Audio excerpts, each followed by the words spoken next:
यह पृथ्वी पर सबसे भीड़-भाड़ वाला शरणार्थी शिविर है।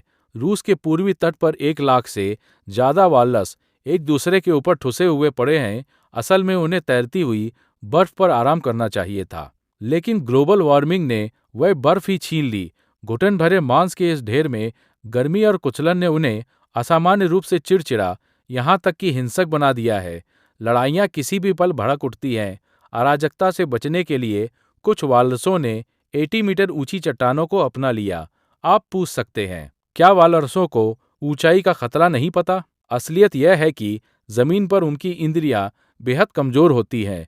गहरे समुद्र के कंपन महसूस करने वाली उनकी मूछें सूखी चट्टानों पर पूरी तरह बेकार हो जाती है।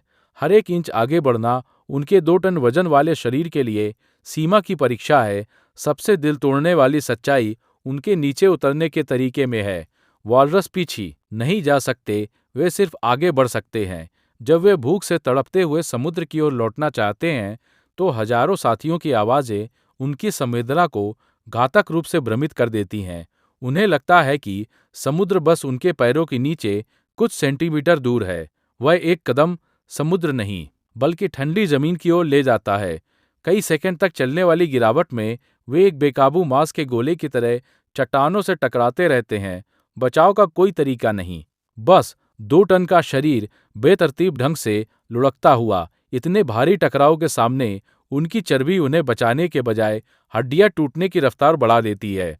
समुद्र तट वालरसों की लाशों से भर जाता है।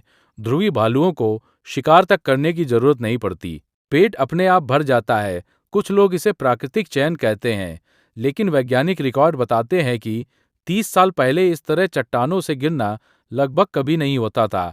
यह कहना ज्यादा सही होगा कि वे अपनी मूर्खता से नहीं, बल्कि उस बेबसी से मरे जिसमें इंसान या जानवर पूरी ताकत लगा देता है, लेकिन आगे कोई रास्ता नहीं होता। और यह बेबसी शायद सिर्फ आर्कटिक तक सीमित नहीं है। यह सब देखने के बाद आपके दिल में कैसा महसूस होता है?